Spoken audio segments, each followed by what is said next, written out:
Hello guys, welcome back to Hollybolly explainer YouTube channel. So दोस्तों, आज मैं एक प्रॉपर हॉरर मूवी को एक्सप्लेन करने जा रहा हूँ। इस मूवी का नाम है the exorcist believer. And trust me, horror के मामले में ये मूवी आपको बिल्कुल भी डिसअपॉइंट नहीं करेगी। अगर आपने 1973 वाली एग्जोर्सिस्ट मूवी की एक्सप्लेनेशन नहीं देखी तो पहले आप उसको देख लें, जिसका लिंक आपको इस वीडियो के डिस्क्रिप्शन में मिल जाएगा, क्योंकि इन दोनों मूवी की स्टोरी आपस में लिंक है। और अगर आपको हमारे चैनल के एक्सप्लेनेशन अच्छे लगते हैं तो वीडियो को एक लाइक जरूर कर दें और चैनल को सब्सक्राइब करना ना भूलें। So without wasting any more time, let's start the explanation. Movie की शुरुआत होती है विक्टर नाम के एक आदमी से, जो कि अपनी प्रेग्नेंट वाइफ के साथ हेटी के टाउन में घूमने के लिए आया होता है। वहाँ की रहने वाली औरतें विक्टर की वाइफ के होने वाले बच्चे के लिए बहुत सारी ब्लेसिंग्स भी देती हैं, लेकिन यहाँ पर जो विक्टर है वो इन सब बातों पर ज्यादा विश्वास नहीं करता। इसके बाद दिखाया जाता है कि अगले दिन अचानक से बहुत ही खतरनाक भूकंप आ जाता है, जिसमें विक्टर की वाइफ बुरी तरह से जख्मी हो जाती है। उसे हॉस्पिटल ले जाया जाता है। डॉक्टर विक्टर को बताते हैं कि या तो उसकी वाइफ को बचाया जा सकता है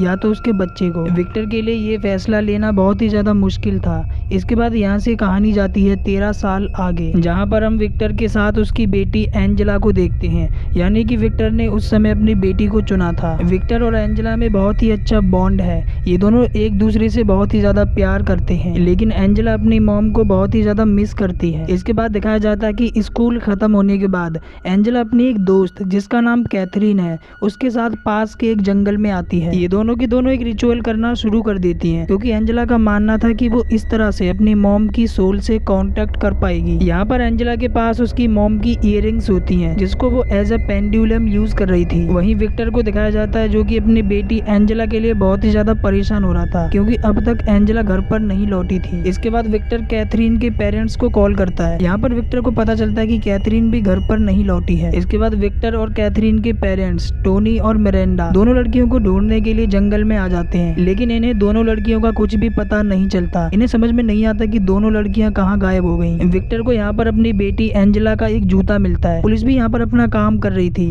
लेकिन उनके हाथ भी कुछ नहीं लग रहा था। ऐसे ही यहाँ पर 3 दिन बीत जाते हैं और 3 दिनों बाद एंजेला और कैथरीन को एक बार्न में देखा जाता है। और यहाँ पर हैरानी की बात ये थी कि ये बार्न जंगल से काफी दूर था। खैर, इसके बाद एंजेला और कैथरीन को इन दोनों को हॉस्पिटलाइज किया जाता है। यहाँ पर एंजेला और कैथरीन इन दोनों का मानना था कि वो कुछ घंटों के लिए गायब हुई थी, लेकिन असल में वो 3 दिनों तक गायब थी। इसके बाद दोनों का फुल बॉडी चेकअप कराया जाता है। डॉक्टर्स ये जानने की कोशिश कर रहे थे कि उनके साथ कोई फिजिकल असॉल्ट तो नहीं हुआ, लेकिन दोनों के सभी टेस्ट नॉर्मल आते हैं। यहाँ पर हम ये भी देख पाते हैं कि एंजेला और कैथरीन इन दोनों का बिहेवियर थोड़ा चेंज हो गया था। घर आने के बाद एंजेला अपने डैड विक्टर को बताती है कि वो अपनी मॉम की सोल से कांटेक्ट करना चाहती थी, इसीलिए वो जंगल में गई थी, जहाँ पर उसने रिचुअल किया। लेकिन हम जैसा कि जानते हैं कि रिचुअल तो पूरा नहीं हुआ था। लेकिन एंजेला और कैथरीन ये दोनों अपने साथ एक डीमन एंटिटी को लेकर आ गई थी। तभी इसी दौरान हम विक्टर के पीछे एंजेला का इविल रूप देखते हैं। यहाँ पर देखने वाली बात ये थी कि दोनों लड़कियों को एक ही डीमन ने अपने वश में किया था, क्योंकि ये दोनों एक दूसरे से पूरी तरह से कनेक्टेड हो चुकी थी। अगली सुबह विक्टर देखता है कि एंजेला ने बिस्तर गीला कर दिया था, जो कि बहुत ही ज्यादा अजीब था। और तभी अचानक से एंजेला बहुत ही ज्यादा अजीब बिहेव करने लग जाती है, जैसे कि बार बार कमरे की लाइट को ऑन ऑफ करना, अचानक से सीरियस हो जाना। विक्टर एंजेला को संभालने की बहुत कोशिश करता है, लेकिन तभी अचानक से एंजेला विक्टर पर बुरी तरह से हमला कर देती है। और इसके अगले पल अचानक से एंजेला को बहुत ही ज्यादा दौरे आना शुरू हो जाते हैं। साथ ही एंजेला के पैर के नाखून निकले हुए थे। इसके बाद एंजेला को फिर से हॉस्पिटलाइज किया जाता है। वहीं हम देखते हैं कि कैथरीन का हाल भी एंजेला के जैसा था। कैथरीन के पेरेंट्स उसके लौटने की खुशी में चर्च में प्रेयर करा रहे थे, लेकिन तभी कैथरीन खराब हालत में चर्च में एंटर कर जाती है और फादर और सबके सामने बार बार बॉडी एंड द ब्लड चिल्लाने लगती है। इसके बाद कैथरीन को भी हॉस्पिटलाइज किया जाता है। विक्टर और कैथरीन के पेरेंट्स आपस में बातें करते हैं, जहां कैथरीन की मॉम मिरांडा का मानना था कि दोनों लड़कियों को किसी डीमन एंटिटी ने अपने वश में कर लिया है, लेकिन विक्टर इस बात पर यकीन नहीं करता। उसी रात हम देखते हैं कि एक एन नाम की नर्स एंजेला के पास होती है, और तभी अचानक से एंजेला के अंदर जो डीमन होता है वो नर्स एन का पास्ट उन्हें याद दिलाने लगता है। इस बात से नर्स एन पूरी तरह से हैरान हो जाती हैं। अगली सुबह नर्स एन विक्टर के पास आती हैं और विक्टर को बताती हैं कि जो भी तुम्हारी बेटी के साथ हो रहा है वो नॉर्मल नहीं है, वो डीमनिक है। विक्टर को इन बातों पर यकीन नहीं होता। वो उनसे कहता है कि ऐसा कुछ भी नहीं होता। और अब नर्स एन विक्टर को बताती है कि कल रात एंजेला ने मुझे मेरा पास्ट याद दिलाया, जो कि मैंने किसी को नहीं बताया था। वो बात सिर्फ मुझे ही पता थी। दरअसल नर्स एन पहले एक नन बनना चाहती थी,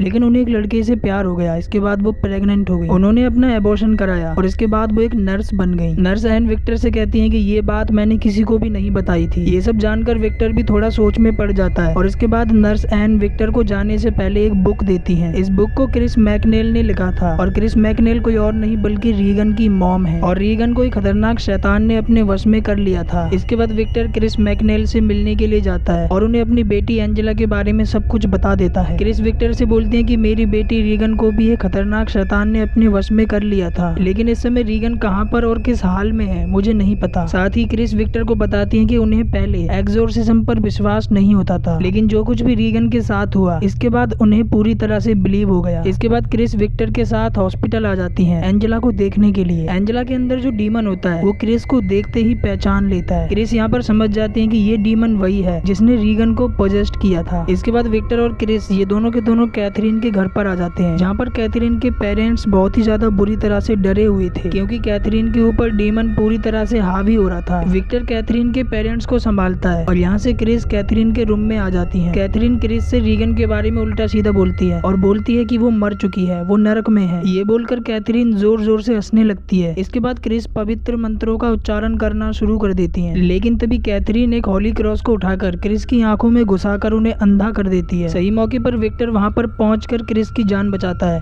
और उन्हें हॉस्पिटल ले जाता है। विक्टर क्रिस से यहाँ पर माफी मांगता है। वहीं हम एक प्रीस्ट को देखते हैं जिनका नाम फादर मैडॉक्स होता है। वो चर्च में आए हुए होते हैं और वो चर्च से परमिशन ले रहे थे कि उन्हें 2 लड़कियों का एक्सोर्सिज्म करना है, लेकिन चर्च उन्हें ये बोलकर परमिशन नहीं देता कि उन दोनों लड़कियों को साइकेट्रिस्ट की जरूरत है। वहीं क्रिस विक्टर से बोलती है कि तुम अपनी बेटी एंजेला को बचा सकती हो, लेकिन तुम्हारे अंदर फेथ होना चाहिए। साथ ही तुम्हें सभी लोगों को इकट्ठा करना होगा ताकि दोनों लड़कियों का एक्सोर्सिज्म यानी रिचुअल किया जा सके। ये सुनकर विक्टर एक लेडी प्रीस्ट के पास आता है जो कि एक्सोर्सिज्म और रिचुअल करती थी और अब यहाँ पर एक बड़े एक्सोर्सिज्म की तैयारी करी जाती है। 2 चेयर्स को एक जगह पर फिक्स कर दिया जाता है जिस पर एंजेला और कैथरीन को बिठाया जाएगा। अब क्योंकि फादर मैडॉक्स को चर्च ने एक्सोर्सिज्म करने की परमिशन नहीं दी थी, इसीलिए फादर मैडॉक्स नर्स एन को एक बाइबल और एक होली क्रॉस देते हैं और बोलते हैं कि तुम एक्सोर्सिज्म कर सकती हो। साथ ही फादर मैडॉक्स उनसे ये भी कहते हैं कि वो शैतान तुम सबको तुम्हारे पास्ट याद दिलाकर कमजोर करने की कोशिश करेगा, लेकिन तुम सबको खुद पर बिलीव रखना होगा और हिम्मत करनी होगी। इसके बाद एंजेला और कैथरीन को चेयर से बांध दिया जाता है और साथ ही सभी लोगों को ताबीज दिया जाता है। इसके बाद एन एक्सोर्सिज्म करना शुरू कर देती हैं, लेकिन यहाँ पर जो एंजेला और कैथरीन होती हैं ये दोनों लड़कियां बहुत ही खतरनाक तरीके से हंसने लगती हैं और उन दोनों के अंदर जो डीमन होता है वो एन को उनका पास्ट याद दिलाकर उन्हें अब्यूज करने लगता है कि वो पहले एक नन बनना चाहती थी लेकिन वो प्रेग्नेंट हो गई। इसी दौरान वो लेडी प्रीस्ट दोनों लड़कियों के ऊपर हॉली वाटर डाल देती है जिससे दोनों लड़कियों को बहुत ही ज्यादा तकलीफ होने लगती है। वहीं हम फादर मैडॉक्स को देखते हैं जो कि अभी भी बाहर होते हैं। वो अपनी गाड़ी में बैठकर दोनों लड़कियों के लिए प्रेयर कर रहे होते हैं, लेकिन उनसे रहा नहीं जाता और वो एक्सोर्सिज्म करने के लिए अंदर आ जाते हैं। फादर मैडॉक्स डीमन पर काबू पाने की कोशिश करते हैं, लेकिन इस दौरान उनसे गलती हो जाती है। वो कैथरीन को छू लेते हैं और तभी वो डीमन फादर मैडॉक्स की गर्दन मोड़कर उन्हें बुरी तरह से मार देता है। ये देखकर बाकी सभी पूरी तरह से डर जाते हैं और यहाँ पर डीमन रिवील करता है कि विक्टर अपनी वाइफ को बचाना चाहता था, ना कि एंजेला को, लेकिन विक्टर की वाइफ बहुत ही ज्यादा जख्मी हो चुकी थी, इसीलिए डॉक्टर्स ने एंजेला को ही बचाया। इसके बाद डीमन उन्हें एक चॉइस देता है कि एक लड़की को ही चुनना होगा जिसकी जान बचेगी, वरना दोनों लड़कियां मारी जाएंगी। लेकिन ये लोग दोनों लड़कियों में से किसी को भी नहीं चुनते क्योंकि ये डीमन की एक चाल भी हो सकती थी। लेकिन जैसे जैसे डीमन दोनों लड़कियों को तकलीफ दे रहा था तो यहाँ पर जो कैथरीन के डैड होते हैं वो कहते हैं कि मैं अपनी बेटी कैथरीन को चुनता हूँ और इसके अगले पल एंजेला हवा में फ्लोट करने लगती है। उसके मुंह से काला लिक्विड बाहर आने लगता है और वो नीचे गिर जाती है। उसकी दिल की धड़कनें रुक जाती हैं। विक्टर यहाँ पर अपनी बेटी एंजेला को खोकर पूरी तरह से टूट जाता है। लेकिन तभी यहाँ पर मूवी का सबसे बड़ा ट्विस्ट आता है। दरअसल ये डीमन की चाल थी क्योंकि जिसे चूज किया गया था यानी कि कैथरीन को, कैथरीन सबके सामने बुरी तरह से मारी जाती है और डीमन कैथरीन की सोल को अपने साथ लेकर चला जाता है। इसके बाद एंजेला को होश आ जाता है और उसकी जान बच जाती है, लेकिन कैथरीन नहीं रही। इस बात का विक्टर को भी बहुत ही ज्यादा दुख होता है। थोड़ी देर बाद वहाँ पर पुलिस आ जाती है और सबको इन्वेस्टिगेशन के लिए ले जाती है। इसके कुछ दिनों बाद हमें एंजेला को दिखाया जाता है जो कि अब नॉर्मल हो चुकी है। वहीं हम क्रिस को देखते हैं जो कि अपनी आंखें खो चुकी है। उससे कोई मिलने के लिए आता है और ये कोई और नहीं बल्कि उसकी बेटी रीगन होती है। और इसी के साथ ये मूवी जिसका नाम है एक्सोर्सिस्ट बिलीवर, ये मूवी यहाँ पर एंड हो जाती है। अगर आपको ये एक्सप्लेनेशन अच्छा लगा तो वीडियो को लाइक और चैनल को सब्सक्राइब जरूर कर देना।